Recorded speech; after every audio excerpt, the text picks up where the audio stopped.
إن الحمد لله نحمده ونستعينه ونستغفره ونعوذ بالله من شرور أنفسنا ومن سيئات أعمالنا.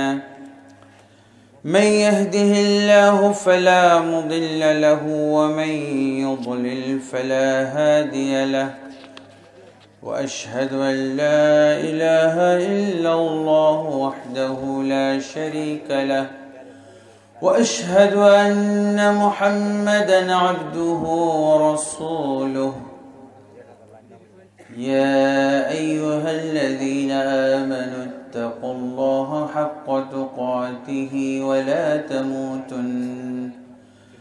ولا تموتن إلا وأنتم مسلمون.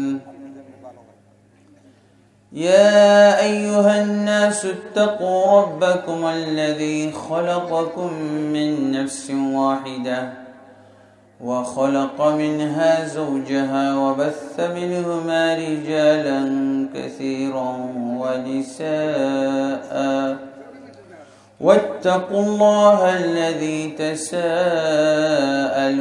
به والأرحام، إن الله كان عليكم رقيبا. يا أيها الذين آمنوا اتقوا الله وقولوا قولا سديدا يصلح لكم أعمالكم ويغفر لكم ذنوبكم، ومن يطع الله ورسوله فقد فاز فوزا عظيما. أما بعد، فإن خير الحديث كتاب الله، وخير الهدي هدي محمد صلى الله عليه وسلم، وشر الأمور محدثاتها، وكل محدثة بدعة، وكل بدعة ضلالة، وكل ضلالة في النار. أما بعد، فأعوذ بالله من الشيطان الرجيم.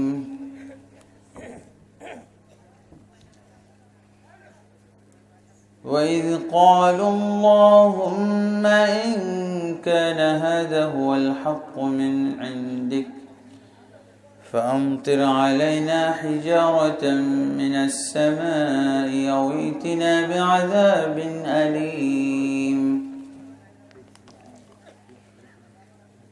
وقال سبحانه: ومن أحسن قولا ممن دعا إلى الله وعمل صالحا وقال إنني من المسلمين.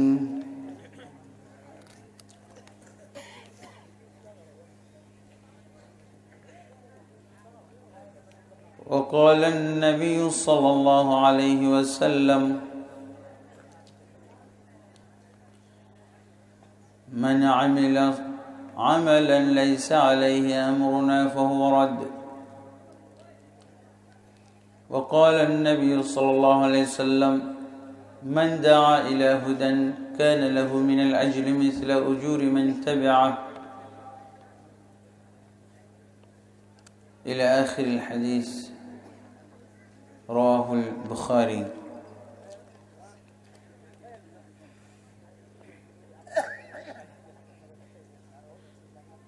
আলহামদুলিল্লাহ, শ্রীপুর গ্রামবাসীর উদ্যোগে 2 দিন ব্যাপী তাফসীরুল কোরআন মাহফিল ও প্রশ্নোত্তর পর্ব।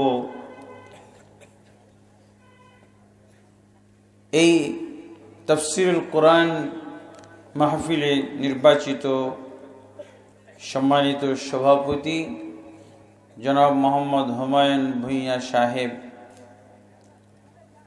এবং প্রধান অতিথি এবং এই মাহফিলে আলোচনার জন্য আমন্ত্রিত ওয়াইজিনে কেরাম এবং অত্র এলাকার বিভিন্ন মসজিদ এবং মাদ্রাসার সাথে সংশ্লিষ্ট আইম্মা, খুতাবা, আসাতিজা কেরাম এবং বিভিন্ন বয়সের বিভিন্ন পেশার সাথে জড়িত আমার প্রাণপ্রিয়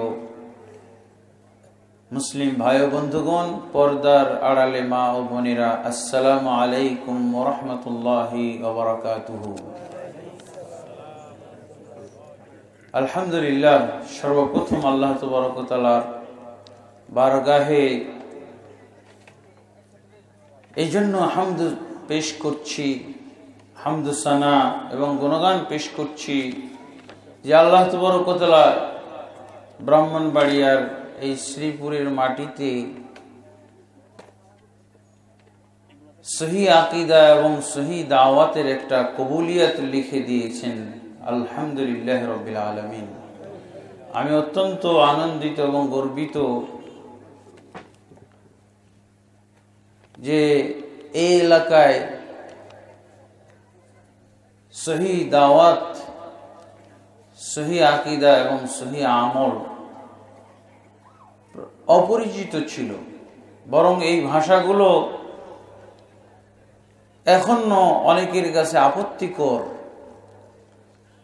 অনেকেই বলতেছে আপনারা যখন সহি পথ অবলম্বন করছেন তখন এক শ্রেণীর আলেম এরকম মন্তব্য করতেছে এদেরকে সহি রোগে ধরেছে, সহি রোগে ধরেছে।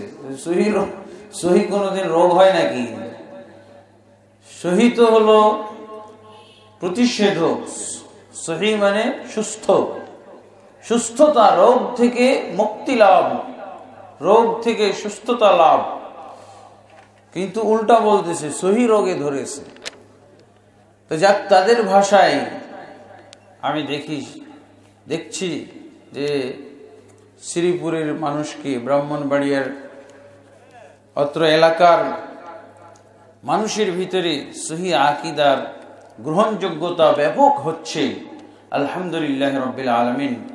আল্লাহ এই মাটিতে, এই শ্রীপুর থেকে হয়তো ইসলামের মূল চেহারা, ইসলামের মূল দাওয়াত, ইসলামের খাঁটি চেহারা পুরা ব্রাহ্মণবাড়িয়ায় ছড়িয়ে পড়বে ইনশাআল্লাহ, এবং পড়তেছে। আলহামদুলিল্লাহ, আমি খুবই খুশি।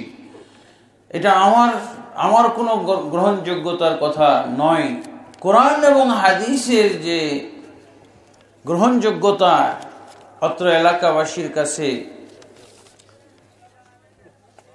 দেখা দিয়েছে এবং ব্যাপকভাবে দেখা দিয়েছে, এর জন্য আল্লাহ তাবারক ওয়া তাআলার বারগাহে শুকরিয়া আদায় করি এবং আপনাদের সকলের জন্য দোয়া করি। আল্লাহ আপনাদের মনকে খুলে দেন, আল্লাহ আপনাদের অন্তরকে পরিষ্কার করে দেন, একেবারে স্বচ্ছ করে দেন, যেই অন্তরের ভিতরে শুধু কোরআন এবং সুন্নাহর সঠিক নির্দেশনাগুলোই গ্রহণযোগ্য হবে, সঠিক গ্রহণ এবং মহব্বত জন্ম হবে, মহব্বত তৈরি হবে। আল্লাহ তাবারক ওয়া তাআলা কবুল করুন, আল্লাহুম্মা আমিন। আমার নাম না জানলেও হবে, কিন্তু আমি যে আদর্শ এলাকায় প্রচার করছি এটা হলো কোরআন সুন্নাহর, কোরআন এবং সহি সুন্নাহর আদর্শ, কোরআন এবং সহি সুন্নাহর পথ এবং পন্থা পদ্ধতি, এটাই আমি প্রচার করছি বলে বিশ্বাস করি। এবং এর বিনিময় হিসেবে আমি আর কিচ্ছু চাই না, একমাত্র আল্লাহ তাবারক ওয়া তাআলার কাছে পুরস্কার চাই। আলহামদুলিল্লাহ, আল্লাহ কবুল করুন, আল্লাহুম্মা আমিন। আজকে আমি যে বিষয়ে আলোচনা করব সে বিষয়টা হলো, এখানে অবশ্য আমি এখন এসে দেখতে পেলাম যে একটা বিষয় লিখেছেন,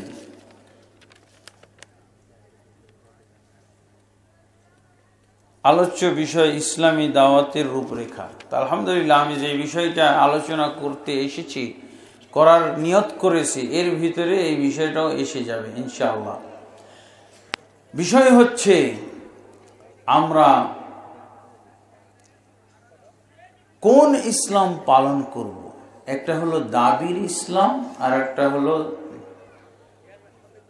দালিলিক ইসলাম। দাবির ইসলাম আর দালিলিক ইসলাম বা দলিলের ইসলাম,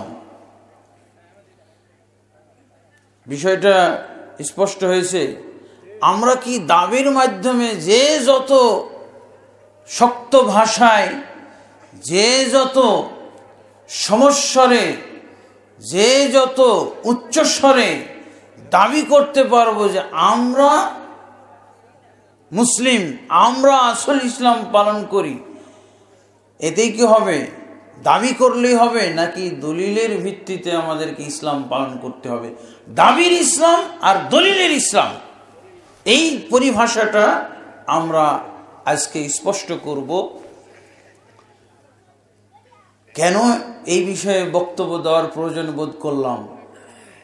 বাংলাদেশের প্রেক্ষাপটে যদি আপনারা নজর দিয়ে থাকেন, কোরআন হাদিস যারা ব্যাপকভাবে অধ্যয়ন করবে, পড়বে, তাদের কাছে এই বিষয়টা স্পষ্ট হবে যে আমাদের বাংলাদেশে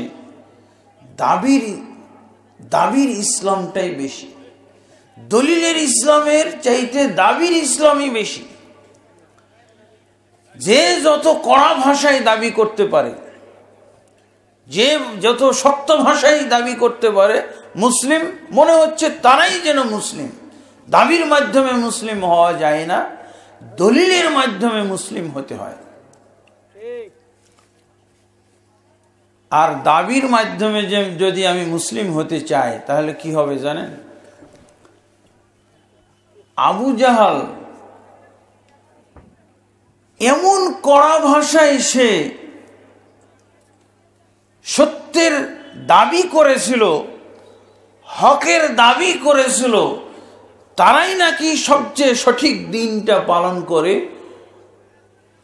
হক দিন তারাই পালন করে, মুহাম্মদ সাল্লাল্লাহু আলাইহি সাল্লাম না। চিন্তা করে দেখছেন, নাউজুবিল্লাহ।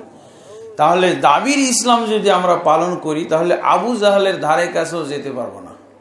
কারণ আবু জাহাল এত কড়া ভাষায় দাবি করে গেছে, এত কঠিন ভাষায় দাবি করে গেছে যে এরকম ভাষায় ইসলাম বা মুসলিম হওয়ার বা সত্যের দাবি করতে পারবে না কোনো মুসলমান বাংলাদেশে।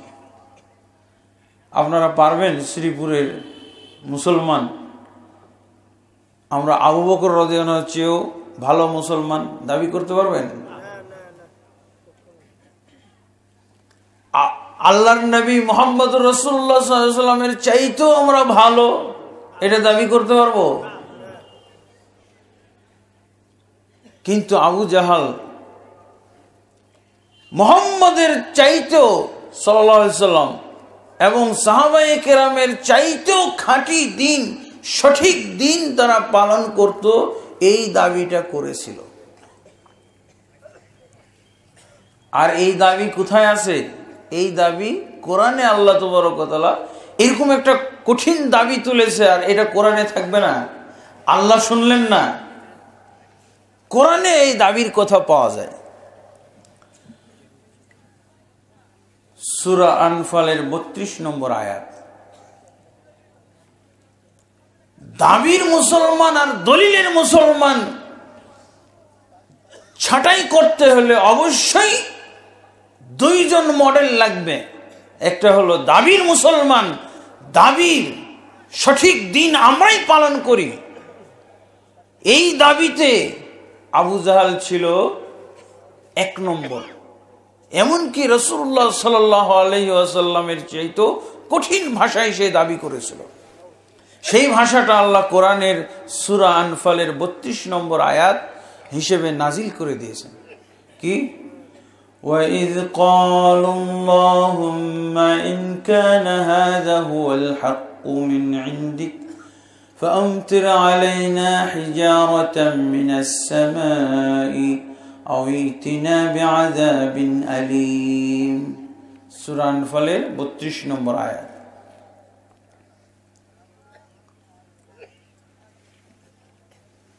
কি দাবি করছিল আবু জাহাল?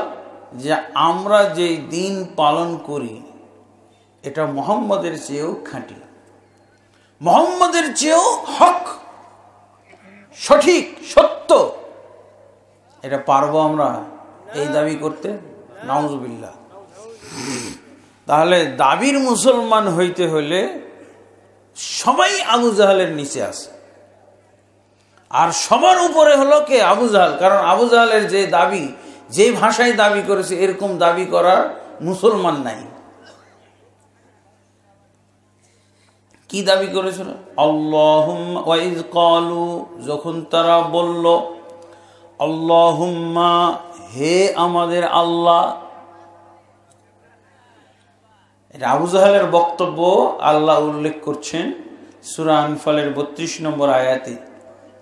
সহিহ বুখারীতে নামটা সহ পাওয়া যাবে। সহিহ বুখারীর যে তাফসীর অধ্যায় আছে, এখানে নাম সহ এসেছে। আনাস রাদিয়াল্লাহু, ইবনে আব্বাস রাদিয়াল্লাহু আনহু থেকে বর্ণিত হয়েছে এবং আনাস রাদিয়াল্লাহু আনহু থেকে বর্ণিত হয়েছে। সহিহ বুখারীর মধ্যে আছে ওয়া ইয ক্বালু, স্মরণ করো সেই সময়ের কথা যখন তারা বলেছিল। যখন তারা বলেছিল, নাম তো নাই, সর্বনাম আছে। যখন তারা বলেছিল, কারা এরা? সহিহ বুখারীর মধ্যে এসেছে এরা হলো আবু জাহাল এবং নজর ইবনুল হারিস। নজর ইবনুল হারিস এবং আবু জাহাল, এরা দুইজনে অথবা সমাজের পক্ষ থেকে এরা বলেছিল, এই কথা দাবি করেছিল, আল্লাহুম্মা, হে আমাদের আল্লাহ। আল্লাহুম্মা শব্দের অর্থ কি? হে আমাদের আল্লাহ। আল্লাহ দখল করে ফেলতেছে। কে দখল করতেছে? আবু জাহাল। হে আমাদের আল্লাহ, ইন কানা হাযা হুয়াল হক, যদি এই হক হয়ে থাকে, যদি এই হক হয়ে থাকে। এই কে? তাদের প্রতিপক্ষ মুহাম্মদ সাল্লাল্লাহু আলাইহি ওয়াসাল্লাম এবং তার দাওয়াত। সে যা বলে এটাই যদি হক হয়ে থাকে, ফাআমতির আলাইনা হিজারাতাম মিনাস সামাই, তাহলে আমাদের উপরে আসমান থেকে পাথর বর্ষণ করো, গজবের পাথর বর্ষণ করো। আওয়াইতিনা বিআযাবিন আলীম, অথবা আমাদেরকে কষ্টদায়ক শাস্তি দান করো। এই চ্যালেঞ্জিং কথা, এই চ্যালেঞ্জিং দোয়া কার বিরুদ্ধে? মুহাম্মদ সাল্লাল্লাহু আলাইহি ওয়াসাল্লামের বিরুদ্ধে। নাউজুবিল্লাহ। মুসলমান হয়ে মুহাম্মদ সাল্লাল্লাহু আলাইহি ওয়াসাল্লামের বিরুদ্ধে যে পাওয়া যায় একটা গোষ্ঠী, আমি নিজে দেখেছি। নারায়ণগঞ্জে এক জায়গায় ওয়াজ করতে গেলাম। ওটা অবশ্য কোনো মাহফিলের ওয়াজ না, মসজিদ ভিত্তিক ওয়াজ।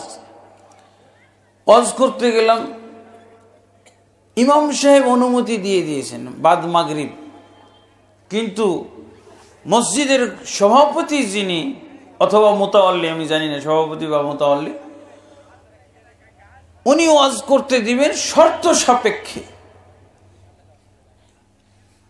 ইসলাম দাবিদার একটা গ্রুপের, একটা দলের, একটা সংগঠনের উনি আবার স্থানীয় নেতা। উনি আমাকে শর্ত দিলেন যে আপনি ওয়াজ করতে পারবেন, আগে শর্ত হলো 2টা প্রশ্নের জবাব দিতে হবে। আমি ওয়াজ কিসের করব? কোরআন এবং হাদিসের, তাওহীদ এবং সুন্নাহর ওয়াজ করব। কিন্তু এই ওয়াজ হবে না যতক্ষণ পর্যন্ত ওনার 2টা প্রশ্নের জবাব আমাকে না দিতে হবে। যতক্ষণ আমি না দিব ততক্ষণ আমার ওয়াজ হবে না। কোরআন সুন্নাহ চলবে না, কোরআন হাদিস চলবে না, তাওহীদ শিরক এগুলো কিছু আলোচনায় চলবে না। আমি বললাম যে ঠিক আছে বলেন। তো বলছে আপনার মাযহাব কি? কোরআন সুন্নাহর ওয়াজ চলবে না যদি মাযহাব আগে ঠিক না হয়। কি আগে এসেছে? কোরআন সুন্নাহ আগে এসেছে না আগে মাযহাব এসেছে? বলেন তো। কিন্তু এখন কোরআন সুন্নাহ অধীনে হয়ে গেছে মাযহাবের। উনি প্রথম প্রশ্ন বলছে আপনি কোন মাযহাবের লোক, আগে পরিচয় দেন। তো আমি বললাম আমি ইমাম আবু হানিফা রাহমাতুল্লাহ আলাইহির মাযহাবের লোক। তো উনি খুশি হয়ে বললেন আচ্ছা ঠিক আছে বুঝলাম, হানাফি মাযহাব। এবার দ্বিতীয় প্রশ্ন হলো কোন তরিকার লোক? এখন মাযহাব মেনেও আর কুলাবে না, তরিকা ছাড়া আপনার ওয়াজ হবে না। একটাতে পাশ করেছি। দ্বিতীয় প্রশ্ন হলো কোন তরিকার লোক, এইটাও বলতে হবে, তাহলে ওয়াজ হবে কোরআন হাদিসের ওয়াজ। তো আমি দেখলাম আমি তো এক তরিকারই লোক, মুহাম্মদুর রাসূলুল্লাহ সাল্লাল্লাহু আলাইহি সাল্লামের তরিকার লোক। যেমনই আমি বলেছি মুহাম্মদুর রাসূলুল্লাহ সাল্লাল্লাহু আলাইহি ওয়াসাল্লামের তরিকার লোক। বুঝেছেন? আগে কি বলেছিলাম? ইমাম আবু হানিফা রাহমাতুল্লাহ আলাইহির মাযহাবের লোক, আর এবার কি বললাম? মুহাম্মদুর রাসূলুল্লাহ সাল্লাল্লাহু আলাইহি ওয়াসাল্লামের তরিকার লোক। বুঝেছেন? তিনবার সাথে সাথে কাফের বলছে, কাফের কাফের কাফের। ওরা মুসলমান, কিন্তু ওদের দৃষ্টিতে মুহাম্মদী তরিকার লোক কাফের। কারা মুসলমান? নকশবন্দিয়া যদি হয়, মুজাদ্দিদিয়া তরিকার যদি হয়, চিশতিয়া তরিকার যদি হয়, সাজলিয়া তরিকার যদি হয়, এসব তরিকার লোক হইল মুসলমান। মুহাম্মদুর রাসূলুল্লাহ সাল্লাল্লাহু আলাইহি ওয়াসাল্লাম, তাহলে আবু জাহেলের যুগে মুহাম্মদ সাল্লাল্লাহু আলাইহি ওয়াসাল্লাম যেমন প্রতিপক্ষ ছিল, আবু জাহেলের প্রতিপক্ষ, এক শ্রেণীর দাবিদার মুসলমানদের প্রতিপক্ষ, কত কড়া প্রতিপক্ষ দেখেন।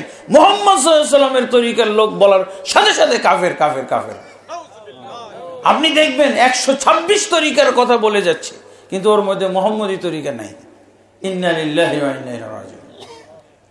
আর এই তরিকা থেকে জান্নাতের কুপন দেওয়া হয়, জান্নাতের সার্টিফিকেট বিতরণ করা হয়।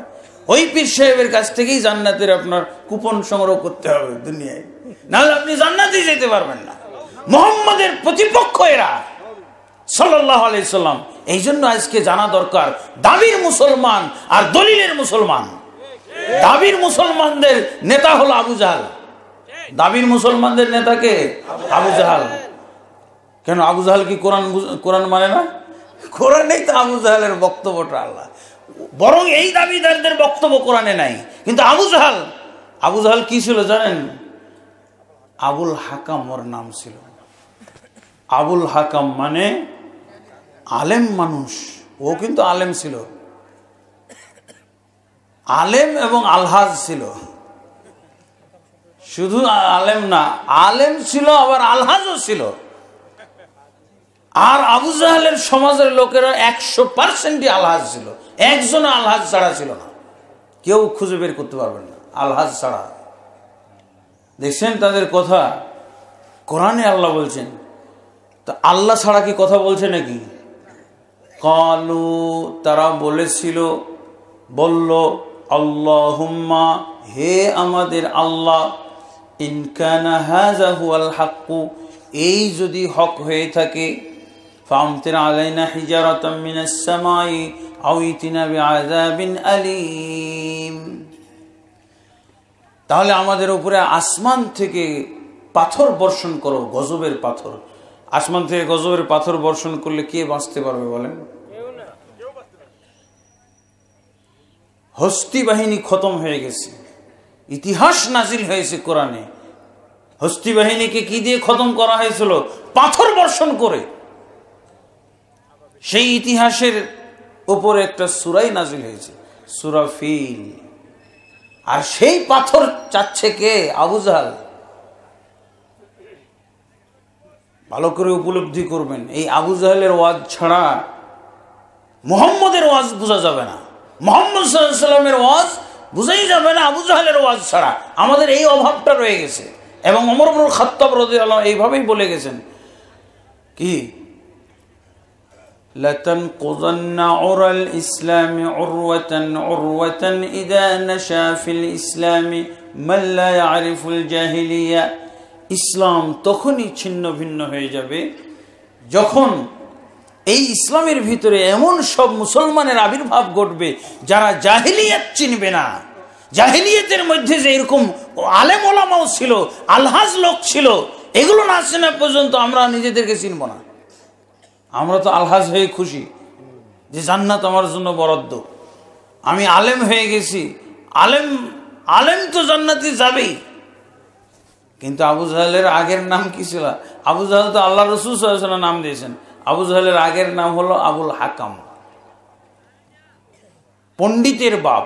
পণ্ডিত মানে কি? জ্ঞানীর বাপ। সেও আলেম ছিল। এই কথাটা কখন বলল? কোন পর্যায়ে আবু জাহেল বলল?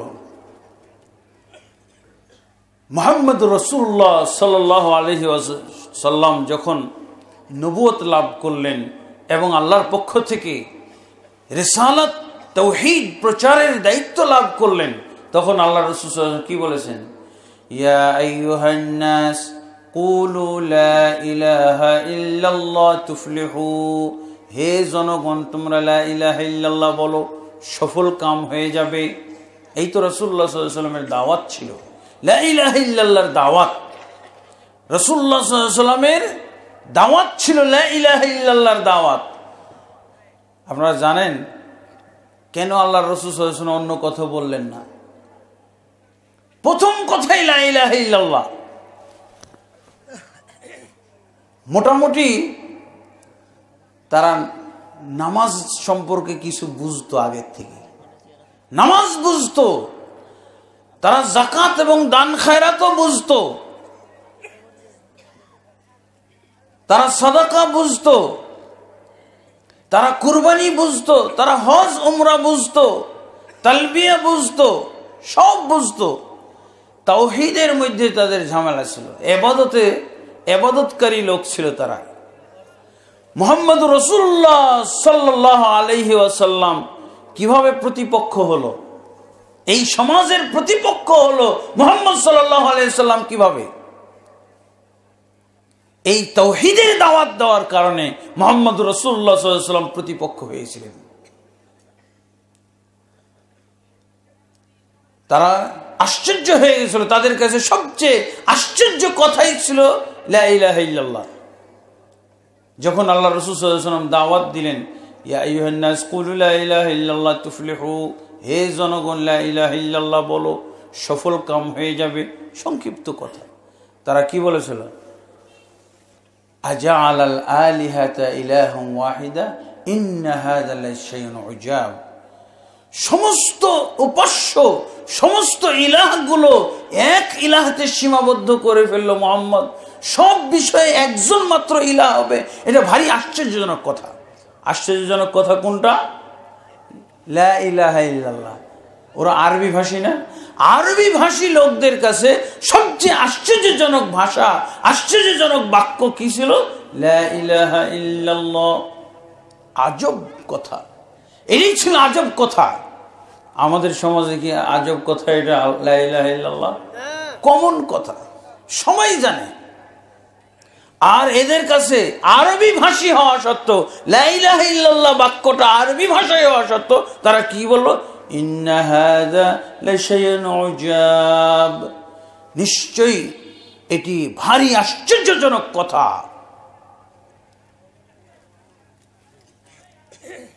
আল্লাহর তাহলে এই কথাটাই তাদের কাছে অপরিচিত ছিল। লা ইলাহা ইল্লাল্লাহটা অপরিচিত একটা বাক্য।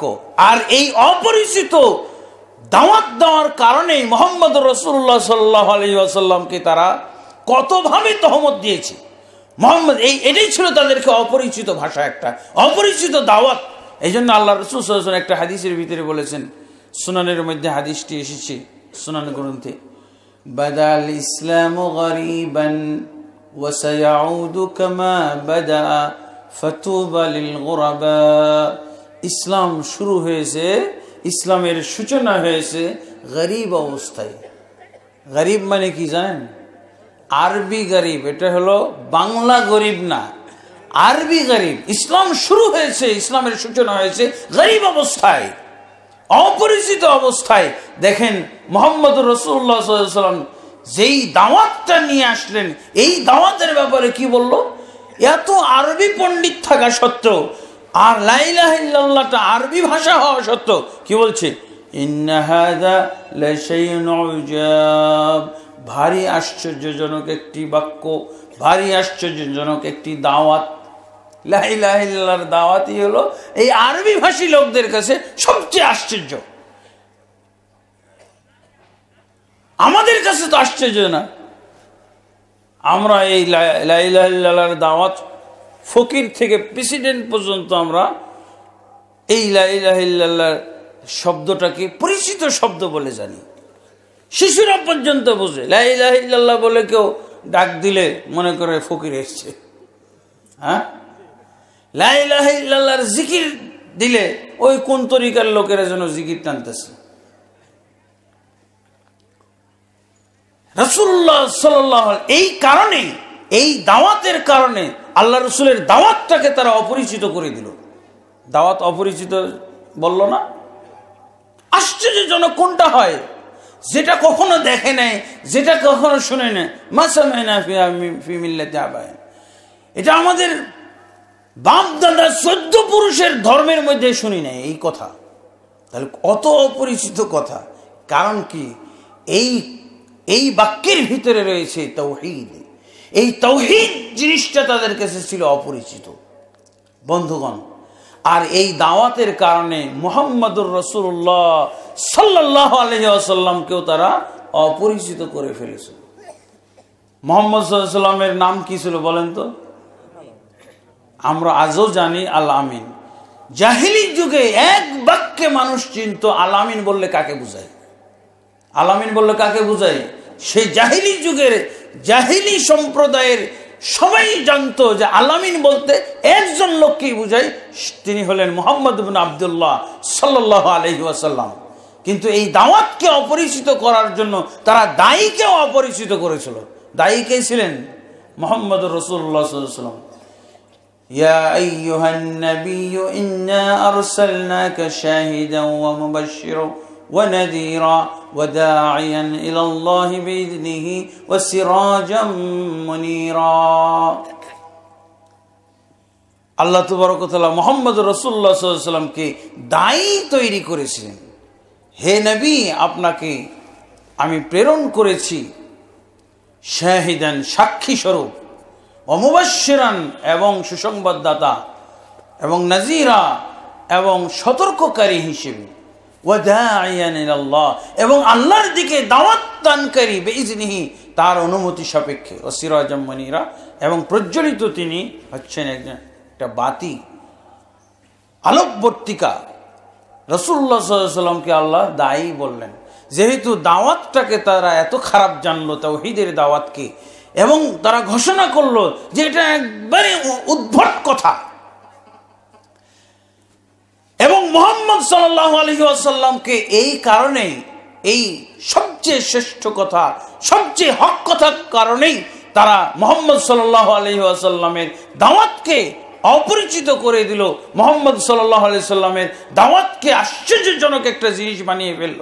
আর মুহাম্মদ সাল্লাল্লাহু আলাইহি ওয়াসাল্লামকেও তারা এই দাওয়াতের কারণে অপরিচিত করে দিল।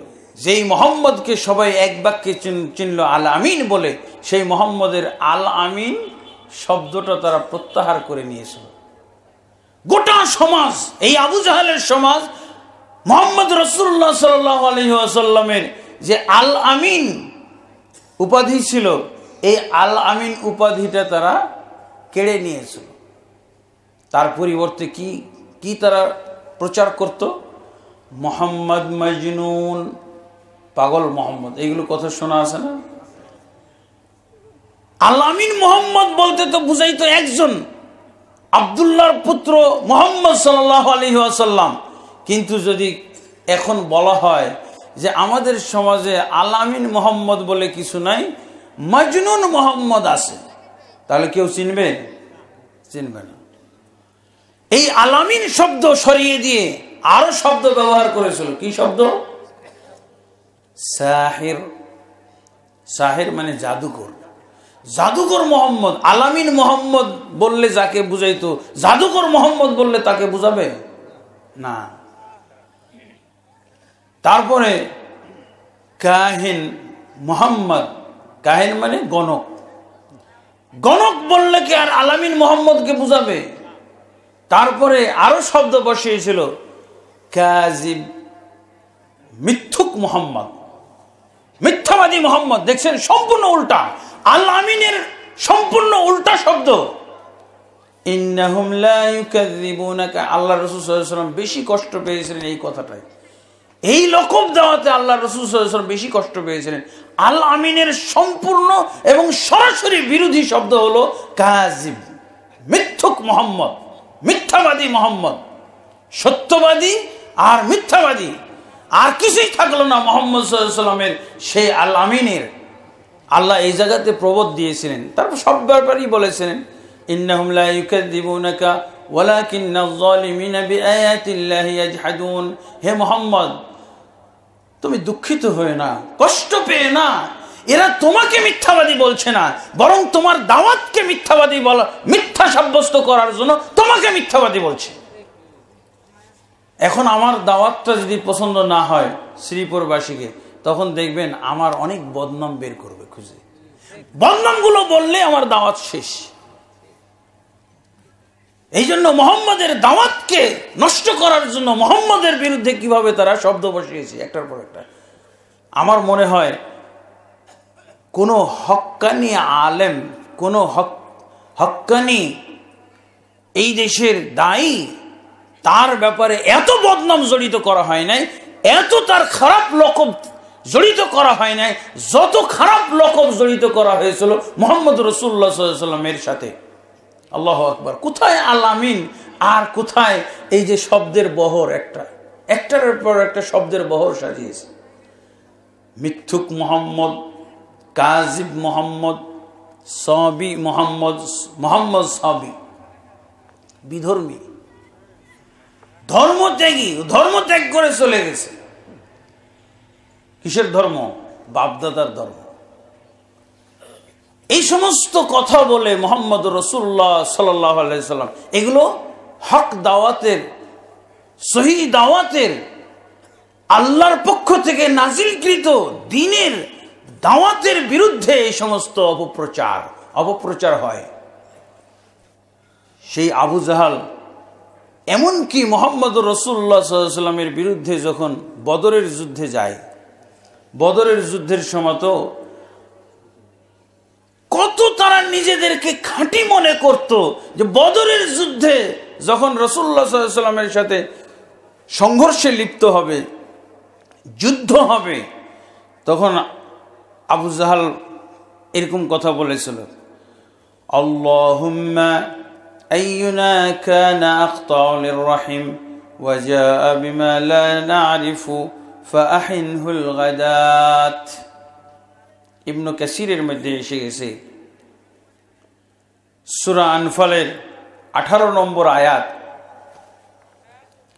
তারা কি বলেছিল? ইন তাস্তাফতিহু ফাকাদ জাআকুমুল ফাতহ ওয়া ইন তানতাহু ফাহুয়া খায়রুল লাকুম। এই আয়াতের শানে নজুলে তাফসীর ইবনে কাসিরের মধ্যে এসেছে। মুসনাদ আহমদ এই বর্ণনাটা নিয়ে এসেছেন, এই হাদিসটা। আয়াতের তাফসীরে হাদিস, এটা হলো সবচেয়ে নির্ভরযোগ্য তাফসীর। আমাদের সমাজে তাফসীরুল কোরআন হয়, কিন্তু সব কিচ্ছা কাহিনী, জাল বানোয়াট কথাবার্তা দিয়ে। আল্লাহর কোরআনের তাফসীর হবে হাদিস দিয়ে।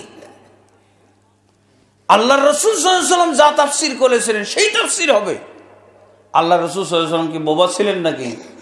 ওনার উপরে কোরআন নাজিল হয়েছে আর খালি বাক্সের মধ্যে রেখে দিয়েছেন, পরবর্তী হুজুরেরা এসে তাফসীর করবে? না, আল্লাহর রাসূল সাল্লাল্লাহু আলাইহি ওয়াসাল্লামের উপরে যে কোরআন নাজিল হয়েছিল সেই কোরআন আল্লাহর রাসূল সাল্লাল্লাহু আলাইহি ওয়াসাল্লাম সাহাবীদেরকে বুঝিয়ে দিয়েছিলেন না? সেই বুঝ যদি আমরা না উপলব্ধি করি, সেই বুঝ যদি আমরা উদ্ঘাটন না করি, সেই তাফসীর যদি আমরা না উদ্ঘাটন করি, তাহলে কোরআন দিয়ে আমরা বিভক্ত হয়ে যাব। নাউজুবিল্লাহ। আমাদের বর্তমান সমস্যাটা তো এইটাই। তা আবু জাহাল আল্লাহকে খেপিয়েছিল বদরের যুদ্ধের সময়। সে বিজয়ী হওয়ার জন্য কোথায় গেছে? বিজয়ী হওয়ার জন্য আল্লাহর আশ্রয় নিতে গেছে। কাবা শরীফের গেলাপ ধরে বলেছিল, আল্লাহুম্মা আইয়ুনা কানা আখতাউ লিররাহিম ওয়া জাআ বিমা লা না'রিফু ফাআহিনহুল গাদাত। হে আল্লাহ, তুমি ভালো করে জানো আমরা যে দুই পক্ষ যুদ্ধে লিপ্ত হতে যাচ্ছি, কোন পক্ষ সঠিক এখনো টের পাই না। মানে দাবিতে হক এত কঠিন ভাবে সে হকের দাবিদার যে বদরের যুদ্ধে যাচ্ছে, তখন কাবা শরীফের গেলাপ ধরে দোয়া করতেছে কি? আল্লাহুম্মা, হে আমাদের আল্লাহ, আইয়ুনা কানা আখতাউ লিররাহিম, আমাদের ভিতরে, আমাদের দুই দলের ভিতরে যেই দল হলো আত্মীয়তা সম্পর্ক নষ্টকারী, আত্মীয়তা সম্পর্ক নষ্টকারী, সমাজের মধ্যে বিচ্ছিন্নতা সৃষ্টিকারী, এই দোষ তো পাওয়া গেছে মুহাম্মদ সাল্লাল্লাহু আলাইহি ওয়াসাল্লামের মধ্যে। এটা দোষ না গুণ? আল্লাহ রসুলের দাওয়াত যখন তিনি দিলেন, মানুষের কাছে প্রচার করলেন, পিতা পুত্র আলাদা হয়ে গেল না? বাপ দাওয়াত গ্রহণ করলো, ছেলে করলো না, ছেলে করলো, বাপ করলো না, স্বামী দাওয়াত কবুল করলো, স্ত্রী করলো না, স্ত্রী দাওয়াত কবুল করলো, স্বামী করলো না। বিচ্ছিন্নতা এসেছে না? ভাই ভাইয়ে বিচ্ছিন্নতা, পিতা পুত্রে বিচ্ছিন্নতা, হ্যাঁ, বাপ, তারপরে মায়ে মেয়েতে বিচ্ছিন্নতা, স্বামী স্ত্রীর মধ্যে বিচ্ছিন্নতা, এগুলো হয় নাই? এই দোষগুলো তুলে ধরছে আবু জাহেল বিজয় লাভ করার। তারপরও একদিক দিয়ে ভালো হচ্ছে, মাজারে যায় না, সহি আকীদার ছিল। আমরা তো চলে যাই, যত বড় বিপদ তত বড় শিরক। আমরা মুসলমান শিরক করি বুঝে বুঝে, আর ইবাদত করি না বুঝে। এই যে মাজারে যখন যায়, তখন বাবার কাছে, খাজা বাবার কাছে কি কি অভাব অভিযোগ তুলে ধরবে, ওগুলো নোট করে নিয়ে যায়। চাকরি চাবো, রোগ মুক্তি চাইবো, বিবাহ যেন হয়, সন্তান যেন হয়, মেয়ে যেন হয়, ছেলে যেন হয়, এসব দাবি দাবিগুলো নিয়ে যায় না? কিন্তু এবার সূরা ফাতিহাতে কত দাবি আল্লাহর কাছে তুলছে, একটাও বুঝে না। সূরা ফাতিহা যে পড়ে, নামাজ যে পড়ে, ইবাদত যে করে, ইবাদতের কিচ্ছুই বুঝে না, কিন্তু শিরক করে বুঝে বুঝে, আর ইবাদত করে না বুঝে। আবু জাহেল কি বলছে? আল্লাহুম্মা, হে আমাদের আল্লাহ, কি ধরে? কাবা শরীফের গেলাপ ধরে দোয়া করছে। আল্লাহুম্মা আইয়ুনা কানা আখতাউ লিররহিম, হে আল্লাহ, আমাদের ভিতরে কোন দল আত্মীয়তার সম্পর্ক ছিন্নকারী। তারপরে ওয়াজা বিমা লা নারিফু, এবং সে এমন কথা প্রচলন ঘটিয়ে দিয়েছে, সমাজের ভিতরে এমন কথার প্রচলন ঘটিয়েছে, লা নারিফু, যা আমরা জানতাম না। বুঝেছেন? রাসূল সাল্লাল্লাহু আলাইহি ওয়াসাল্লামের দাওয়াতের বদনাম করছে, যে মুহাম্মদ এমন কথা, এমন দাওয়াত প্রচার করলো, এমন ওয়াজ শোনাইলো, যে সমাজের কেউ গ্রহণ করে না, কেউ কখনো শুনে নাই। সম্পূর্ণ অপরিচিত কথা, সম্পূর্ণ অজানা কথা, গ্রহণযোগ্যই না। দেখছেন গলাবাজি কার? আবু জাহেলের গলাবাজি। এগুলো দোয়া আল্লাহকেও দখলে নিতে চাচ্ছে। আল্লাহুম্মা, হে আমাদের আল্লাহ। তারপরে আরো মুসনাদ আহমদের মধ্যে আরো সুন্দর, তার আরো স্পষ্ট করে, আমার মনে হয় ওর দোয়াটাই কবুল হয়েছিল। কি বলেছিল? ক্বালু আল্লাহুম্মা আনসুর আলাল জুনদাইন ওয়া আকরামাল ফিয়াতাইন ওয়া খায়রুল কাবিলাতাইন, হে আমাদের আল্লাহ, দুই সেনাবাহিনীর ভিতরে যেই সেনাবাহিনীটা তোমার কাছে সম্মানিত, অধিক সম্মানিত এবং মর্যাদায় অধিক উঁচু, এবং দুই কবিলার মধ্যে যেই কবিলা শ্রেষ্ঠ তোমার দৃষ্টিতে, তাকেই তুমি সাহায্য করো, তাকে তুমি সাহায্য করো। এইভাবে অনেকগুলো বর্ণনা এসেছে ইবনে কাসিরের ভিতরে এবং মুসনাদ আহমদের ভিতরে। এই বর্ণনাগুলো নিয়ে এসেছেন ইবনে আব্বাস রাদিয়াল্লাহু আনহু এবং আরো কতজন তাবী, এইগুলো কথা নিয়ে এসেছেন। আচ্ছা, এইসব দোয়া কালাম শুনে মনে হয় আবু জাহেল কাফের ছিল? হ্যাঁ, এখনো আল্লাহ রাসূল সাল্লাল্লাহু আলাইহি ওয়াসাল্লামের দাওয়াত শুনলে এক শ্রেণীর মুসলমান বলে, কি উদ্ভট কথাবার্তা চালু করে দিল দেশে। হ্যাঁ, এখন সব নতুন নতুন কথা বলতেছে। আবু জাহেল বলেছিল রাসূলের কথা তখন ছিল নতুন। রাসূল সাল্লাল্লাহু আলাইহি ওয়াসাল্লামের এরকম বাতিলপন্থীরা হক দাওয়াতকে এইভাবে তহমত দিয়ে থাকে, এইভাবে বদনাম করে থাকে। সেই যুগে আবু জাহেল বলেছিল, কি বলেছিল? ওয়াজা বিমা লা নারিফু, এমন দাওয়াত নিয়ে আসলো যেই দাওয়াত আমরা চিনি না, জানি না। তোর চিনা লাগবে? আল্লাহ তো চিনেন, আল্লাহ জানেন, দেখেই তো এই দাওয়াতের প্রয়োজন আছে, দেখেই তো আল্লাহ প্রেরণ করেছেন। তাহলে কি বোঝা যাচ্ছে? যে ওরা কিন্তু আল্লাহ চিনা মানুষ, কাবা ঘরের মানুষ। আর মুহাম্মদ সাল্লাল্লাহু আলাইহি ওয়াসাল্লাম, আরেকটা বিশেষ বিষয় আপনাদেরকে আমরা বলি, সেটা হলো, একটা কিন্তু প্রশ্ন থেকে যায়, সেটা হলো যেই মুহাম্মদ সাল্লাল্লাহু আলাইহি ওয়াসাল্লামের জন্ম হলো মক্কায়, তার সমস্ত আত্মীয় স্বজন হলো মক্কায়, বাপদাদার পক্ষের আত্মীয় স্বজন মক্কায়, কিছু আত্মীয় স্বজন মায়ের পক্ষের আত্মীয় স্বজন ছিল মদিনায়, কিন্তু বাপদাদা ওনার পিতৃপক্ষের যত আত্মীয় স্বজন সব কিন্তু মক্কায়। আর মক্কাতে উনি জন্ম নিয়েছেন, মক্কাতে গড়ে উঠেছেন, বেড়ে উঠেছেন, মক্কার সবার সাথে পরিচিত। অথচ মক্কাবাসীরাই কেন তার দাওয়াতটা কবুল করে নাই? এবং মক্কাবাসীরাই কেন তার শত্রু হলো? মক্কাবাসীরাই কেন তার সবচেয়ে বিরোধী হলো?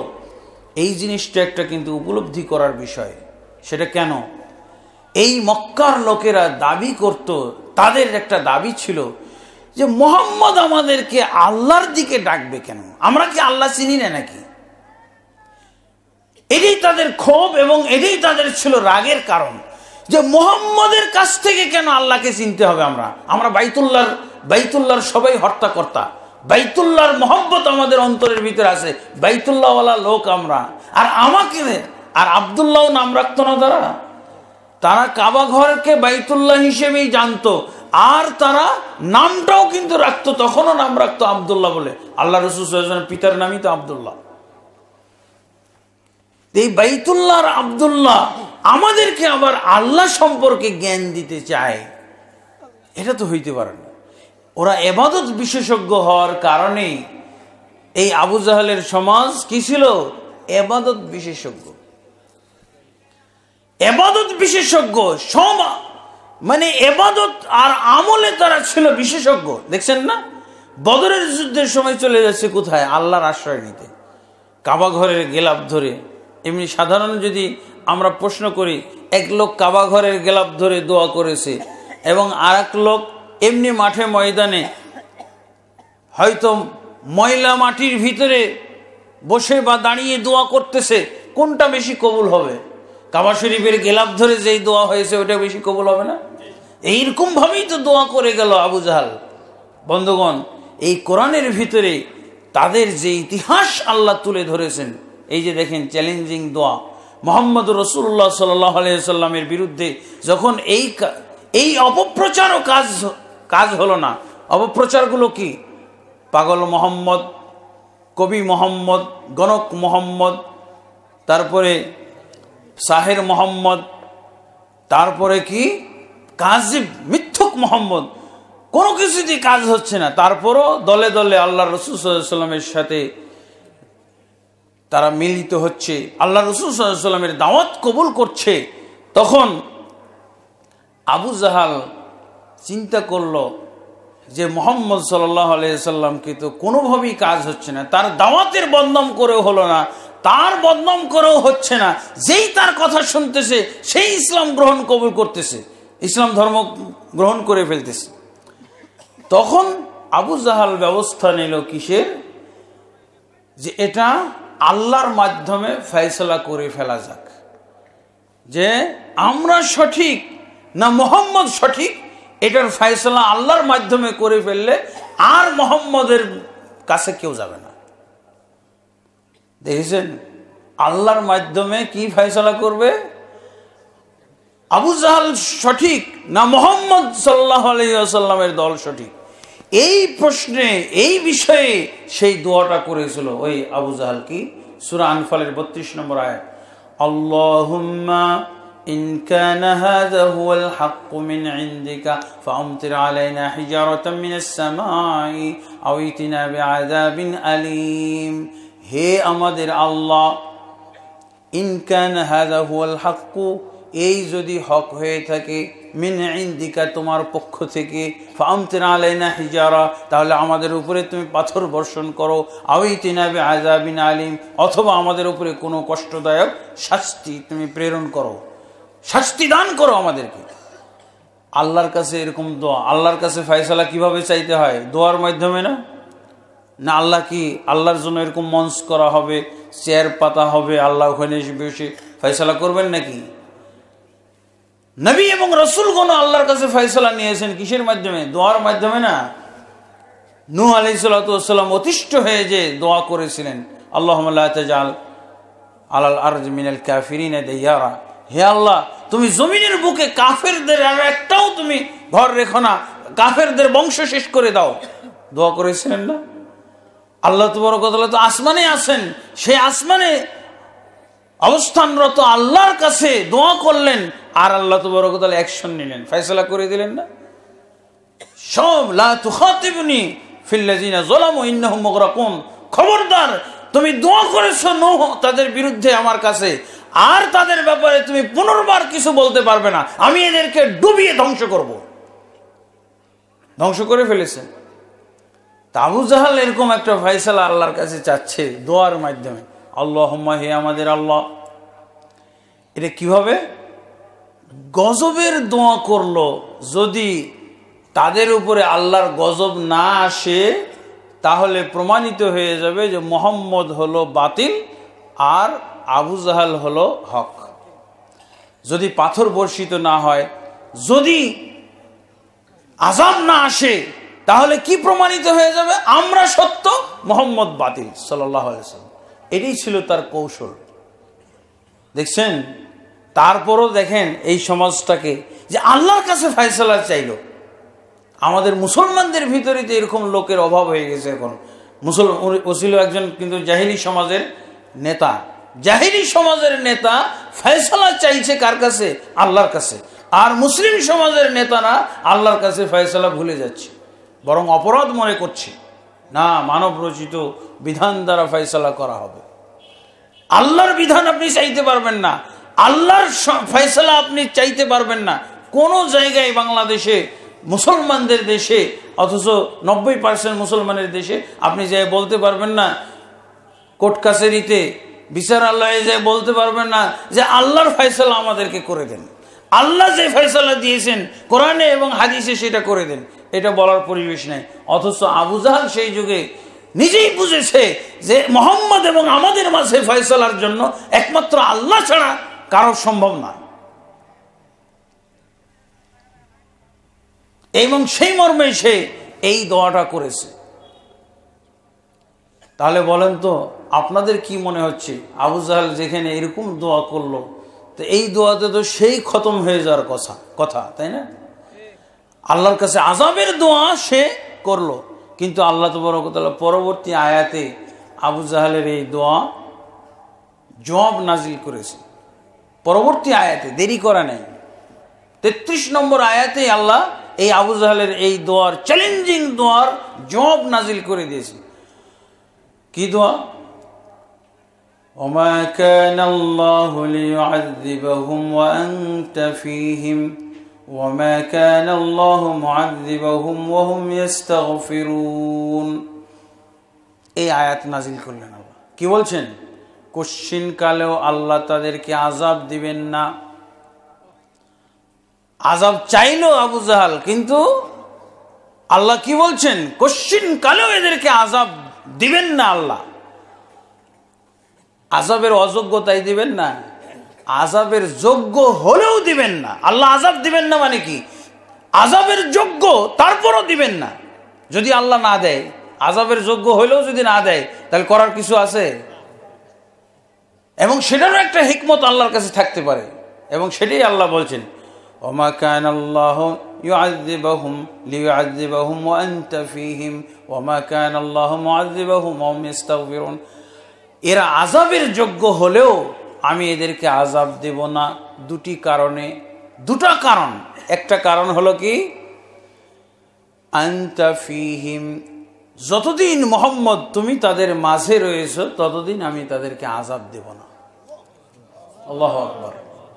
মোহাম্মদ সাল্লাল্লাহু, তাহলে কি এটা মোহাম্মদ সাল্লাল্লাহু আলাইহি ওয়াসাল্লামের বরকতে বেঁচে গেল? তারা মোহাম্মদ সাল্লাল্লাহু আলাইহি ওয়াসাল্লামের ওসিলায় বেঁচে গেল, এটা উদ্দেশ্য না। অনেকেই ভাবতে পারে যে মোহাম্মদ সাল্লাল্লাহু আলাইহি ওয়াসাল্লামের ওসিলা দিয়ে কাফের বেঁচে গেল। কাফের আল্লাহর রাসূলের ওসিলা এখানে উদ্দেশ্য না, বরং আল্লাহর রাসূল সাল্লাল্লাহু আলাইহি ওয়াসাল্লাম যে নবুয়তের এত সুন্দর একটা পদ পেলেন, কেন পেয়েছেন, কাদের কারণে পেয়েছেন? এই অজ্ঞ মূর্খ লোকদের কারণে মুহাম্মদ সাল্লাল্লাহু আলাইহি ওয়াসাল্লাম এত সুন্দর পদটা পেয়েছেন। এরা যদি এত অজ্ঞ মূর্খ না হতো তাহলে কি আল্লাহর কাছে আযাব চায়? এই অজ্ঞ মূর্খ গুলোর কারণেই তো মুহাম্মদ সাল্লাল্লাহু আলাইহি ওয়াসাল্লামকে এত সুন্দর একটা পদ দেওয়া হয়েছে। সেটা কি? আখিরি নবী, আখিরি নবীর পদ, আখিরি রাসূল, সাইয়্যিদুল আউয়ালিন ওয়াল আখিরিন, সাইয়্যিদুল আম্বিয়া ওয়াল মুরসালিন। এই পদটা কেন পেল? এত বড় জাহেল তারা, এই জন্য মুহাম্মদ সাল্লাল্লাহু আলাইহি ওয়াসাল্লাম এত বড় পদ পেয়েছেন। কাজ কি? এদেরকে হেদায়েত করার জন্যই তো মুহাম্মদ সাল্লাল্লাহু আলাইহি ওয়াসাল্লামকে প্রেরণ করা হয়েছে, যে এই মূর্খগুলোকে তুমি শিক্ষিত করো, এই কাফেরগুলোকে তুমি মুসলমান বানাও, এদেরকে বুঝিয়ে দাওয়াত দিয়ে এদেরকে ইসলামে আনো। এরা এত মূর্খ না হলে তোমাকে তো এত বড় পদ দেওয়া হতো না। আর যদি তাদের দোয়া শুনে, ওই নূহ নবী যেভাবে দোয়া করেছিলেন তার কওমের বিরুদ্ধে, তারা সমূলে ধ্বংস হয়ে গেছিল, সব ডুবে মারা গেছিল না? এমনকি নূহ নবীর পরিবারের যে সদস্যরা তার সাথে আসে নাই, তার প্রতি ঈমান আনে নাই, তারাও সমূলে ধ্বংস হয়ে গেছিল কাফেরদের সাথে, একজনও বাঁচে নাই। এইভাবে যদি মুহাম্মদ সাল্লাল্লাহু আলাইহি ওয়াসাল্লাম, এখানে মুহাম্মদ সাল্লাল্লাহু আলাইহি ওয়াসাল্লাম দোয়া করছেন না, কিন্তু তাদের পক্ষ থেকে একটা কৌশল অবলম্বন করে এই যে চ্যালেঞ্জিং দোয়া করা হলো, এই দোয়ার ফলে যদি আল্লাহ তাবারক ওয়া তাআলা এই আবু জাহেলের গোটা সমাজকে ধ্বংস করে দিতেন, তাহলে মুহাম্মদ সাল্লাল্লাহু আলাইহি ওয়াসাল্লাম তো বেকার নবী হয়ে যেতেন।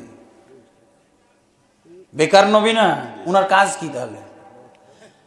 আর তাহলে উনি এই পদ চর্চা করবেন কি করে? ধরেন যে আপনি চেয়ারম্যান বানাইছেন, কিন্তু লোকই নেই, জঙ্গলের চেয়ারম্যান, রাঙ্গামাটিতে পার্বত্য চট্টগ্রামের পাহাড় বিভাগের চেয়ারম্যান বানাই দিয়েছেন, এমপি বানাই দিয়েছেন, এই পাহাড়গুলো লাভ কি? হ্যাঁ, খুবই তো সুন্দর সুন্দর পদ পাইল, কিন্তু পরিচালনা করবে কাকে?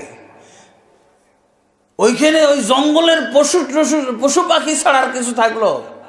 তো মুহাম্মদ সাল্লাল্লাহু আলাইহি ওয়াসাল্লাম এই জন্য বলা হয়েছে, ওয়া আনতা ফীহিম, যতদিন পর্যন্ত তুমি তাদের মাঝে রয়েছো, কারণ এরাই তোমার কর্মক্ষেত্র, এরা তোমার কর্মক্ষেত্র।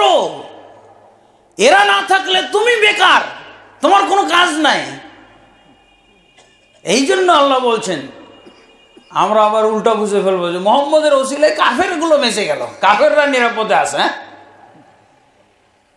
এই কাফের গুলো তো একসময় মুসলমান হয়েছিল না? যেই মক্কা থেকে মুহাম্মদ রাসূলুল্লাহ সাল্লাল্লাহু আলাইহি ওয়াসাল্লামকে বিতাড়িত করা হলো, এমনকি হত্যার সিদ্ধান্ত নেওয়া হলো, উনি যদি পালিয়ে না যেতেন তাহলে তাকে হত্যাই করা হতো ওই দিন, এই সিদ্ধান্ত ছিল। তাহলে এই মক্কাতে কুফরির এবং কাফেরের দাপট কত ছিল, যে মুহাম্মদ রাসূলুল্লাহ সাল্লাল্লাহু আলাইহি ওয়াসাল্লামকে তার সাহাবী সহ বহিষ্কার করেছে, তারা বরং ছেড়ে যেতে বাধ্য করেছে।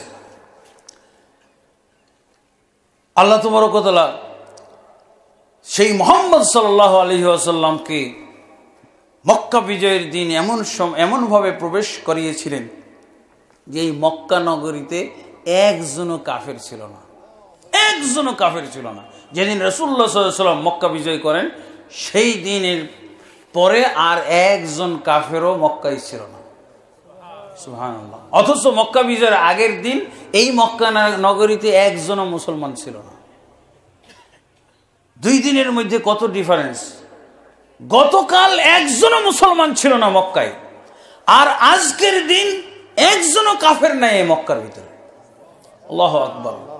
কিভাবে পরিবর্তন, কিভাবে আল্লাহ তাবারক ওয়া তাআলা মুহাম্মদ রাসূলুল্লাহ সাল্লাল্লাহু আলাইহি ওয়াসাল্লামের দাওয়াতের ভিতরে সফলতা এনে দিয়েছিলেন বন্ধুগণ। এবং এই তাদের বুঝ কেন? তারা মুহাম্মদকে চিনল না কেন? তার কারণ হলো এই যে এটা, তারা ছিল ইবাদত বিশেষজ্ঞ। তারা কি ছিল? ইবাদত বিশেষজ্ঞ। কাবা ঘর, মসজিদুল হারামের কমিটি ওরাই। মুহাম্মদ সাল্লাল্লাহু আলাইহি ওয়াসাল্লাম কিন্তু কোনো কমিটি বা কমিটির সদস্য দায়িত্বশীল ছিলেন না, সদস্য ছিলেন না। কমিটিতে কারা ছিল? ওই আবু লাহাব, আবু জাহাল, উতবা, শাইবা, ওয়ালিদ বিন মুগীরা, এসব লোকগুলো। আরে তুমি আমাদেরকে আল্লাহ চিনাইতে আসতেছো, আর আমরা আল্লাহর ঘরের সবাই কমিটি আর সদস্য।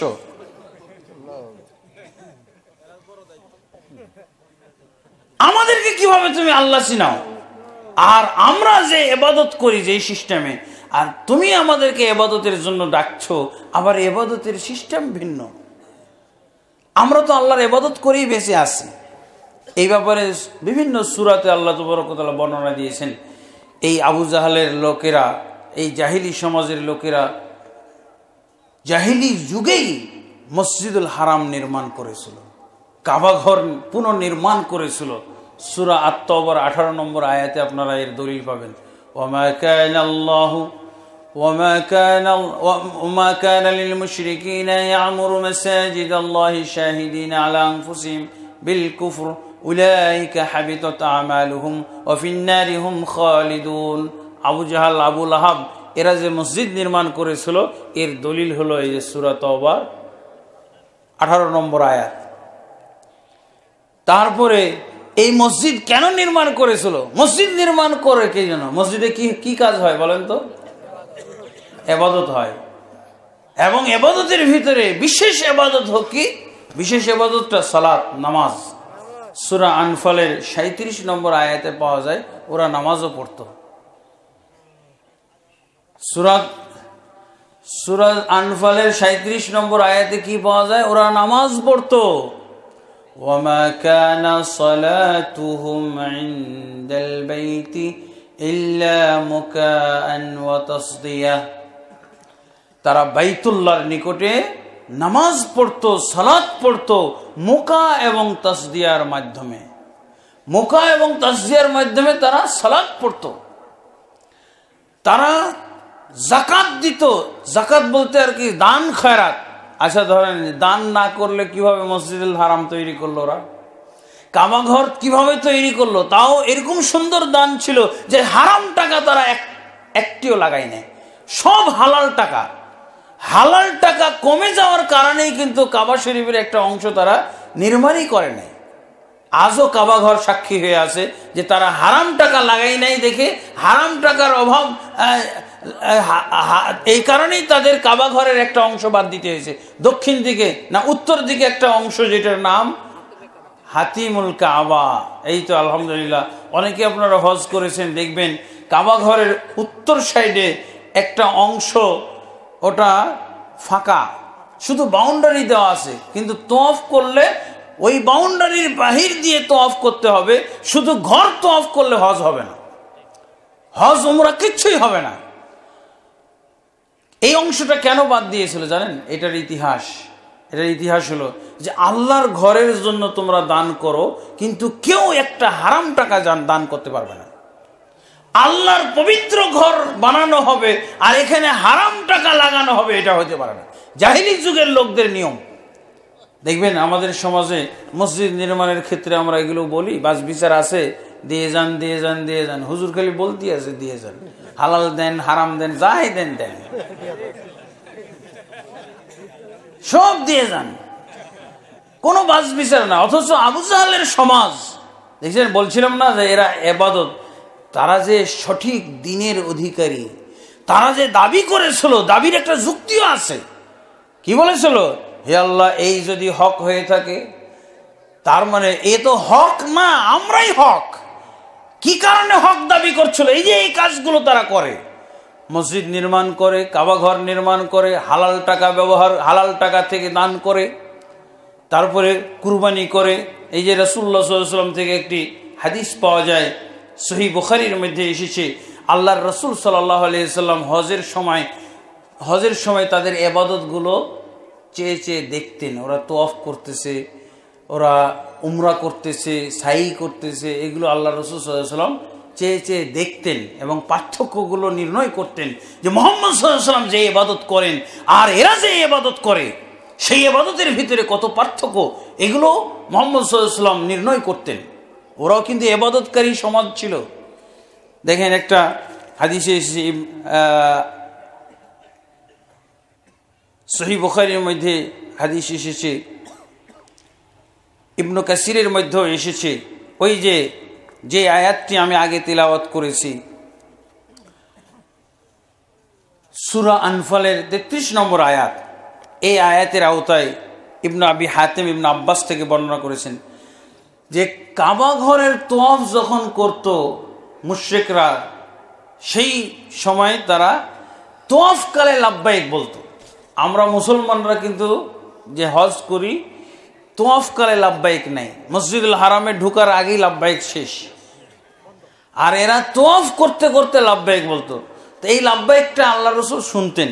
এই লাব্বাইক কিন্তু আমাদের আগে ওরা বলেছে, কি বলতো? লাব্বাইক আল্লাহুম্মা লাব্বাইক লাব্বাইক লা শারীকা লাক। এই পর্যন্ত যখন পৌঁছতো তখন আল্লাহ রাসূল সাল্লাল্লাহু আলাইহি ওয়াসাল্লাম বলছেন কাদ কাদ, তোমরা এখানেই ক্ষান্ত হয়ে যাও, আর দোয়াটা বাড়ায় না, তালবিয়াটা আর বাড়ায় না, তালবিয়ার ফিগার বাড়ায় না, এই পর্যন্তই ক্ষান্ত হও, তাহলেই তাওহীদ হয়ে যায়। কিন্তু তারা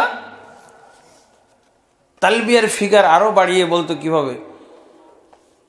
আল্লাহুম্মা লাব্বাইক লাব্বাইক লা শারীকা লাক লাব্বাইক লা শারীকা ইল্লা শারীকান হুয়া লাক তামলিকুহু ওয়া মা মালাক। এই এতটুকু বাড়িয়ে দিত। আল্লাহ রাসূল সাল্লাল্লাহু আলাইহি ওয়াসাল্লাম তাদের এই অংশটাতে দেখতেন যে শিরক আছে, এই অংশের মধ্যে আছে শিরক। এই জন্য আল্লাহ রাসূল সাল্লাল্লাহু আলাইহি ওয়াসাল্লাম বলছেন ক্ষান্ত হও, ক্ষান্ত হও। লা শারীকা লাক বললে আল্লাহ রাসূল তাদেরকে বলতেন ক্ষান্ত হও, এই পর্যন্ত তালবিয়াটা ছেড়ে দাও তোমরা।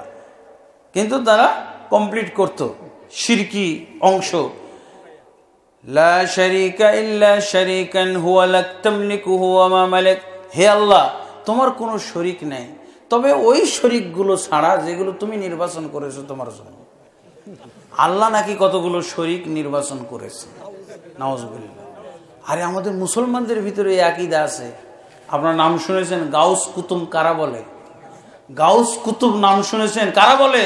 এরকম ওয়াজ মাহফিলে গাউস কুতুবের ওয়াজ হয় জানেন আপনারা? এগুলো হলো সেই তালবিয়ার অংশ, এই তালবিয়ার অংশ। লা শারীকা ইল্লা শারীকান হুয়া লাক, হে আল্লাহ তোমার কোনো শরীক নেই একমাত্র গাউস কুতুব ছাড়া। ওই জাহেলি আবু জাহেলের সমাজ আজকে আলেমের রূপ ধারণ করে সেই আবুল হাকাম হয়ে আজকে আমাদের সমাজে ওয়াজ করে বেড়াচ্ছে। আজকে ওই আবু জাহেল আবুল হাকাম, আর আজকে আমাদের দেশে তথাকথিত ওই আলেম বেশি পাগড়ি পরে এই ওয়াজই তো করে। কুতুব আর ওই গাউস কুতুবের ওয়াজ কারা করে? এরা বলছে আল্লাহর নির্বাচিত কিছু বান্দা রয়েছে। এরা কি করে? অন্য বান্দাদের আল্লাহকে সহযোগিতা করে। কি এই শহরটা অমুক কুতুবের আন্ডারে আল্লাহ দিয়ে দিয়েছে, নাউজুবিল্লাহ। কতগুলো নাকি নুজাবা, নোকাবা, আবদাল, তারপরে গাউস কুতুব, গাউসুল কি বলে কুতুবুল আখতাব, গাউসুল আজম।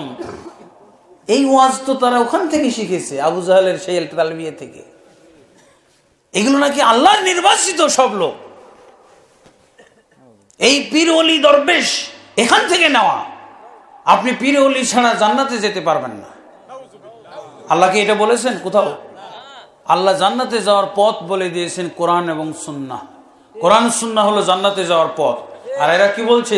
পীর হলো জান্নাতের পথ, পীর ধরা হলো জান্নাতে। পীর না ধরলে কেউ জান্নাতে যেতে পারবে না। কোরআন সুন্নাহ না ধরলে কেউ জান্নাতে যেতে পারবে না। কোরআন সুন্নাহটাকে ধরতেই হবে। অথচ তারা এগুলো কথাবার্তা বলতেছে। এই জন্য এই তালবিয়ার সাথে মিল আছে। ইল্লা শারীকান হুয়া লাক, হে আল্লাহ তোমার কোনো শরীক নেই একমাত্র ওই শরীকগুলো ছাড়া যেগুলো তোমার নির্বাচিত। বলি না ইনি এই শহরের কুতুব।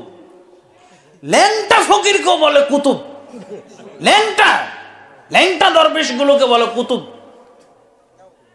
কার ভিতরে কি আছে? নাউজুবিল্লাহ। আমাদের এক বক্তা বলছিলেন যে ওর কি আছে সবই তো বাইর হয়ে গেছে। তার কি আছে? আর কিছুই নাই, সব বাইরে গেছে।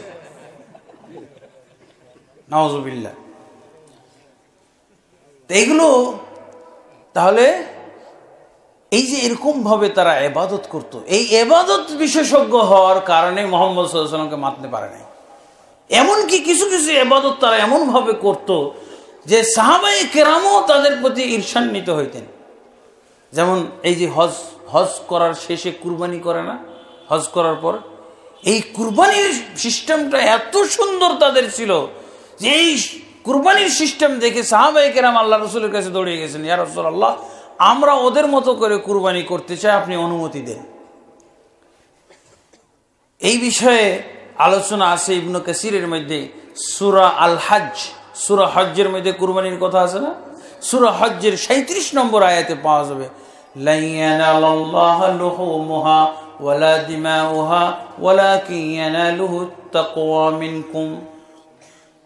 কুরবানির ঈদ আসলে কিন্তু এই আয়াতটা আমাদের দেশের খতিবরা মেম্বরে এবং ঈদের মাঠের খুতবায় কিন্তু পাঠ করে। কিন্তু এই আয়াতটা কাদের কুরবানির ব্যাপারে নাজিল হয়েছে জানেন? ওই আবু জাহাল, আবু লাহাবদের কুরবানির ব্যাপারে নাজিল হয়েছে। কি বলছে?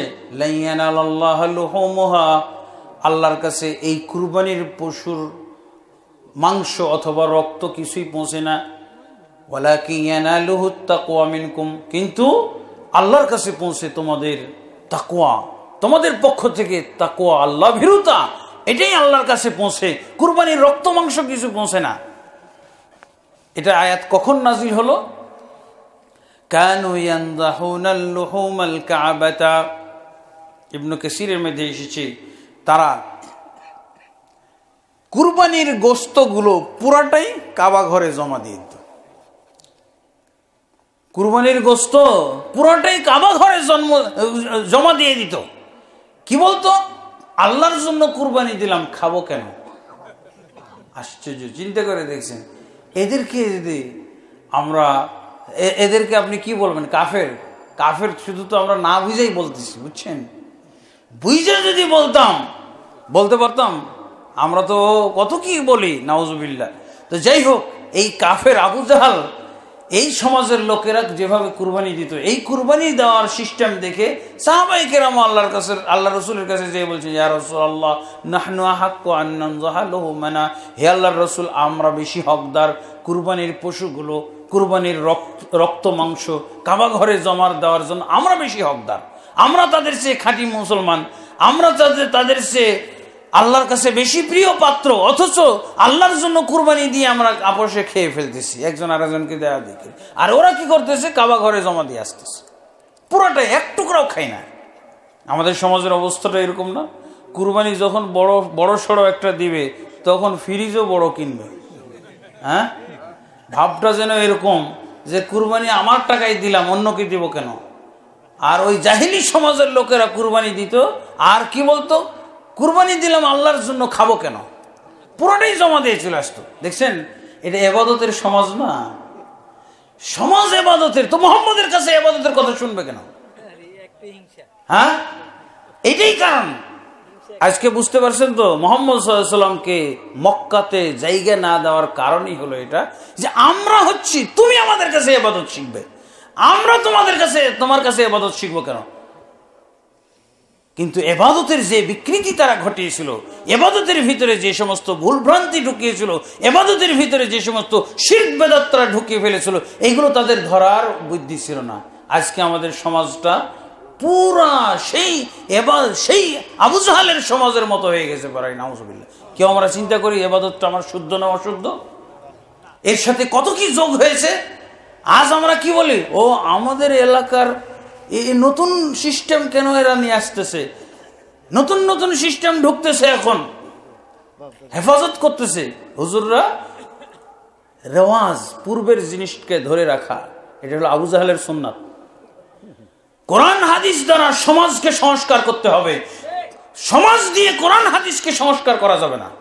কিয়ামত পর্যন্ত কোরআন হাদিস কেন আল্লাহ তাবারক ওয়া তাআলা হেফাজত করতে চেয়েছেন? ইন্না নাহনু নাযালনা যিকরা ওয়া ইন্না লাহু লাহাফিজুন। নিশ্চয়ই এই জিকির গ্রন্থ নাজিল করেছি আমরা এবং এটাকে হেফাজত করব। কেন হেফাজতের দরকার আছে? যুগে যুগে এই আবু জাহাল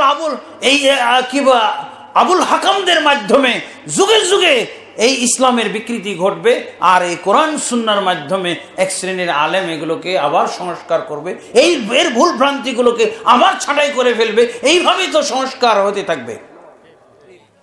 আমাদের দেশে একটাই অজুহাত দেখায় যে এই নতুন নতুন জিনিস নিয়ে আসতেছে। নতুন হলো কি পুরাতন হলো, তুমি একটু নিজে যাচাই করে দেখো না, পড়াশোনা করো না, পড়াশোনা। অথচ আমরা এই ভুল ভ্রান্তিগুলোকে হেফাজত করার জন্য, ভুল ভ্রান্তিগুলোকে সংরক্ষণ করার জন্য কি করে থাকি? এখন আমরা এরকম কথাও বলছি, যেহেতু এই আমাদের সমাজের অনেক ইবাদতের ভিতর দিয়ে বিদআত চর্চা, ইবাদতের ভিতর দিয়ে শিরক চর্চা, ইবাদত মুসলিম সমাজের ভিতরে কুসংস্কারের চর্চা হচ্ছে, অনেক শিরকি আড্ডাখানা, অনেক বেদাতি আড্ডাখানা গড়ে উঠেছে। অথচ এই সমস্ত শিরক এবং বেদাতের আড্ডাখানাগুলোকে হেফাজত করতেছেন এক শ্রেণীর হুজুর, নাউজুবিল্লাহ। এই হুজুররা এগুলোর যাতে ধরে রাখতে পারেন, এগুলোর সাথে তাদের স্বার্থ সংশ্লিষ্ট হয়ে গেছে, এগুলোর থেকে তাদের পয়সা ইনকাম হয়, এগুলোর থেকে তাদের অর্থ সম্পদ আসতেছে, এই জন্য তারা এগুলোর হেফাজতের জন্য তারা উঠে পড়ে লেগেছে, এগুলোকে ধরে রাখার জন্য, নাউজুবিল্লাহ। আর এগুলোকে হেফাজত করার জন্য, এগুলোকে সংরক্ষণ করার জন্য এই ভুলভ্রান্তি এবং বেদাতগুলোকে তাদের পুঁজি বানিয়ে তারা তাদের আয় রোজগারের ব্যবস্থা বানিয়েছে, যার জন্য কোরআন সুন্নাহর অবমাননা করতে ওরা ছাড়ে না। কি বলছে আপনারা কোরআন হাদিস পড়বেন না, কি হবে? কোরআন হাদিসের বিরুদ্ধে এইসব বদনাম ছড়ানো হচ্ছে। বড় হুজুরের কাছ থেকে এই জিনিসটা তারা বলিয়ে নিয়েছে, কি কোরআন হাদিস পড়বে না, কোরআন হাদিস পড়লে বিভ্রান্ত হয়ে যাবে। কথাটা মিলল? তারপরে এরকম যুক্তি দেয় যে তুমি মূর্খ সূর্খ মানুষ, কোরআন হাদিস পড়ো কেন? কোরআন হাদিস কাদের জন্য নাজিল হয়েছে? জাহিলদের জন্য না? ওরা কি শিক্ষিত ছিল সবাই?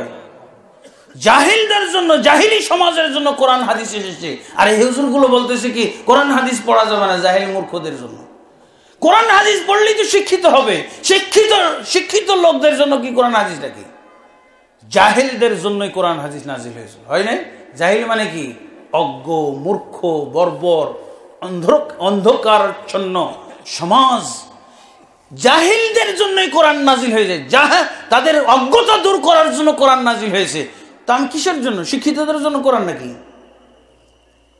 আজকাল দেখছেন সমাজে যেভাবে ভুল ভ্রান্তি ঢুকেছে, ইবাদতের নামে বেদাত ঢুকেছে, ইবাদতের সাথে শিরক ঢুকেছে, এবং বিভিন্ন বেদাত এবং শিরকের আড্ডাখানা গড়ে উঠেছে। এগুলোকে পুঁজি করে তারা এখন পুঁজির উপরে, এগুলোকে পুঁজি বানিয়ে তারা এর উপরে নির্ভরশীল হয়ে চলতেছে।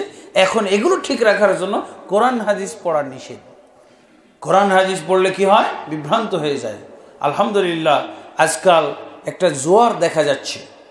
এই সমস্ত কথাবার্তা, অপরাধমূলক কথা যারা কোরআন হাদিস পড়তে নিষেধ করে, তারা অবশ্যই ইবলিশের দোসর, এতে কোনো সন্দেহ নয়। শয়তান এটা চায় কোরআন হাদিস যেন না পড়ে। আপনারা কোরআন হাদিস পড়বেন। আমি দেখেছি একজন 5 পাস হলো, 2 পাস, আপনি কোরআন হাদিস পড়বেন, কোরআনের তাফসির পড়বেন। সবই কি কঠিন নাকি? বুঝবেন না, যেটা বুঝবেন না ওইটার জন্য আপনি আলেম ওলামার দরকার। আর বাংলাতে অনুবাদ করা হয় কেন বলেন তো? কোরআনের অনুবাদ করা হয়েছে না, তাফসির অনুবাদ করা হয়েছে না, বঙ্গানুবাদ তাফসির পাওয়া যায় না, সহিহ বুখারীর বঙ্গানুবাদ পাওয়া যায় না, সহিহ মুসলিমের, আবু দাউদ, তিরমিজি, নাসাই, ইবনে মাজাহ সব বাংলা হয়ে গেছে কেন? এক শ্রেণীর হুজুর কতগুলো আর কি খোঁড়া অজুহাত, খোঁড়া যুক্তি দিয়ে বলে বাংলা পড়োয়া আলেম। হ্যাঁ, বাংলা পড়ে আলেম হয়ে যেতে পারে, কিন্তু আরবি জেনে যদি কোরআন হাদিস সে প্রয়োগ না করে, বাস্তবায়ন না করে, সে আলেম হইতে পারে, জাহিলি থেকে যাবে, জাহিলি থাকবে। কিন্তু 5 পাস করে সে যদি কোরআন হাদিসের অর্থানুবাদগুলো পড়ে এবং হাদিসের অর্থগুলো সে পড়ে যায়, আল্লাহ রাসূল সাল্লাল্লাহু আলাইহি ওয়াসাল্লামের আরবি ভাষাটা সে যদি বাংলায় বুঝে, তাহলে অসুবিধা কি? কোনো সমস্যা নাই। আমার দৃষ্টিতে আলেম হয়ে যেতে পারে একজন। কোরআন হাদিসের অনুবাদ পড়ে পড়ে, তাফসির পড়ে পড়ে, সহি ব্যাখ্যা পড়ে পড়ে আলেম হয়ে যেতে পারে। আমি বহু আলেম দেখেছি এরকম, আরব দেশেও এরকম দেখেছি। আল্লামা নাসিরউদ্দিন আলবানীর একজন ভাতিজা আমাদের কলিগ ছিল কুয়েতে, তো ওনাকে দেখেছি, উনি ছিলেন মুহাদ্দিস এবং মুহাদ্দিস। মুহাদ্দিস মানে ইঞ্জিনিয়ার, আবার এদিকে মুহাদ্দিস মানে হলো হাদিস বিশারদ। একই সাথে দুই দিকে, এদিকে হাদিস পড়ায় আর ওদিকে উনি ইঞ্জিনিয়ারিং চর্চা করতেছেন, চাকরি ওনার ইঞ্জিনিয়ার হিসেবে, কিন্তু উনি হাদিসও পড়াচ্ছেন। সে বিশ্ববিদ্যালয়ে হাদিসও পড়াচ্ছেন, কারণ হাদিসের উপরে ওনার অগাধ পাণ্ডিত্য অর্জিত হয়েছে। কোথার থেকে উনি পড়লেন? উনি রিডিং পড়েন, উনি আরবি বুঝেন। আপনি এরভাবে ইংরেজিতে, বাংলাতে যদি আরবিগুলোর অর্থ এবং ব্যাখ্যা বিশ্লেষণ বুঝেন, তাহলে আলহামদুলিল্লাহ আপনি 5 পাস হয়েও আলেম হইতে পারেন। কিন্তু আপনাকে কি বলছে যে না, আপনি কোরআন হাদিস পড়লে বিভ্রান্ত হয়ে যাবেন। অথচ আল্লাহ রাসূল সাল্লাল্লাহু আলাইহি ওয়াসাল্লাম কি বলছেন? তারাকতু ফীকুম আমরাইন লান তাযিল্লু মা তামাসসাকতুম বিহিমা। তোমাদের মাঝে আমি 2টি জিনিস ছেড়ে গেলাম, কশ্চিন কালেও গোমরা হবে না যদি এই দুটিকে আঁকড়ে ধরো। আল্লাহ রাসূল সাল্লাল্লাহু আলাইহি ওয়াসাল্লাম বলছেন, কোরআন হাদিস যারা পড়ে এরা কশ্চিন কালেও গোমরা হয় না। আর আমার হুজুর কি বলতেছেন যে কোরআন হাদিস পড়লে বিভ্রান্ত হয়ে যাবে। তাহলে ইবলিসের কথা না, আল্লাহর কথা, রাসূলের কথা হলো কোরআন হাদিস পড়লে তুমি হেদায়েত পেয়ে যাবে। সূরা বাকারার শুরুর কথাটাও তো এরকমই ছিল, তাই না? আলিফ লাম মিম যালিকাল কিতাবু লা রাইবা ফীহি হুদাল লিল মুত্তাকিন। এই কিতাবটা কি করবে?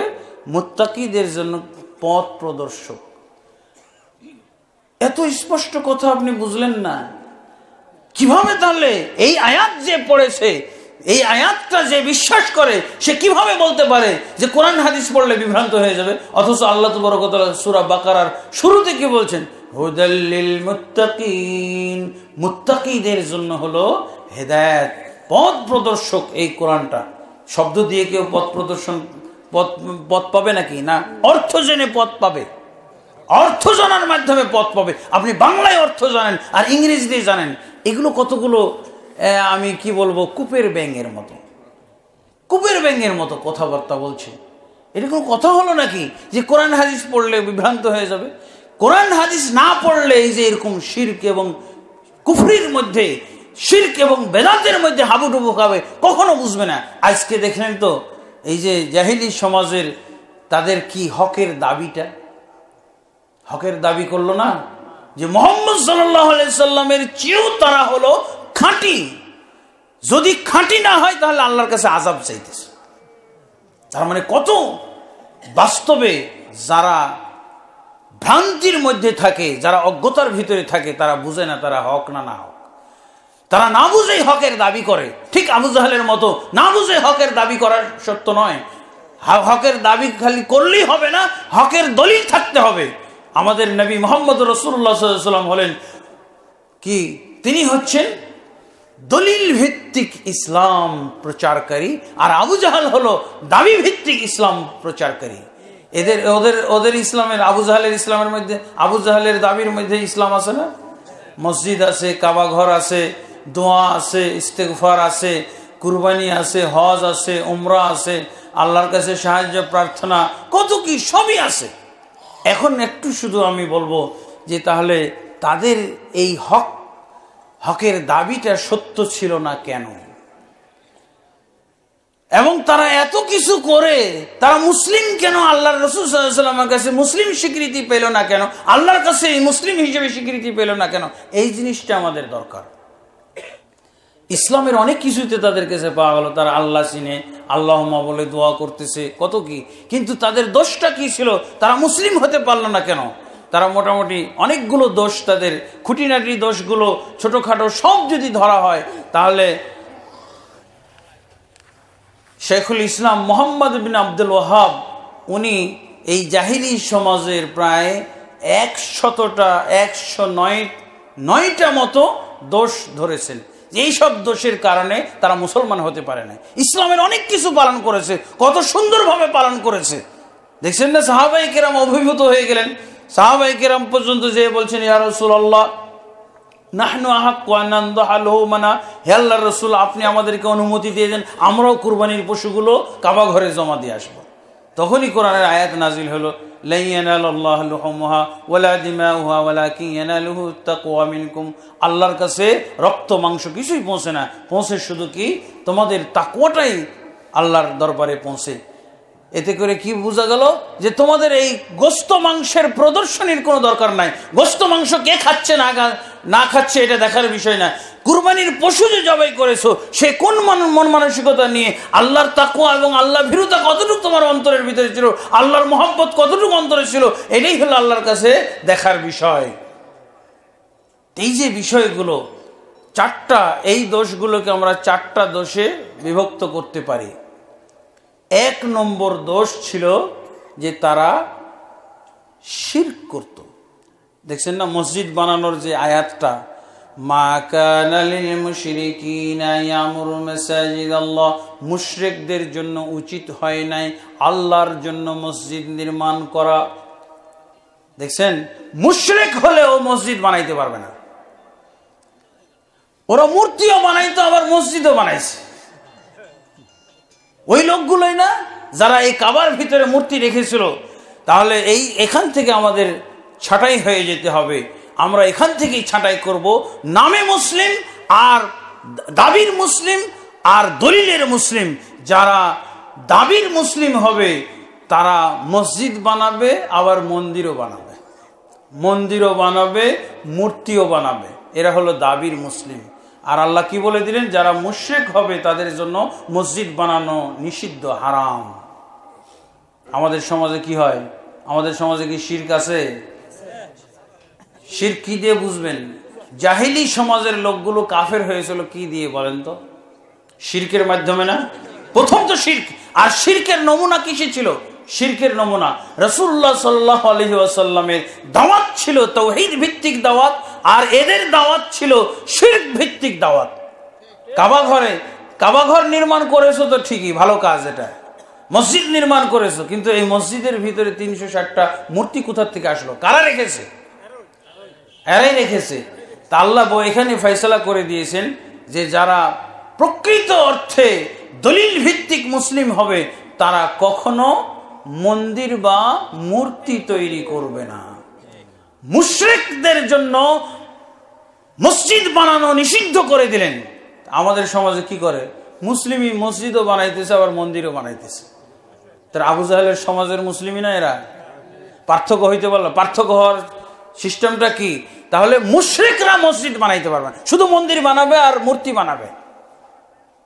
আর যারা মুসলিম তারা শুধু মসজিদ বানাবে, মূর্তি বানাইতে যাবে না এবং মন্দিরও বানাবে না। পরের আয়াতে 19 নম্বর আয়াতে আল্লাহ বলেছেন ইন্নামা ইয়ামুরু মাসাজিদাল্লাহ। শুধুমাত্র, কথাটা কি? আয়াতের শুরুটা হলো ইন্নামা, শুধুমাত্র আগে বলছেন, তারপরে বলছেন কথাটা কি?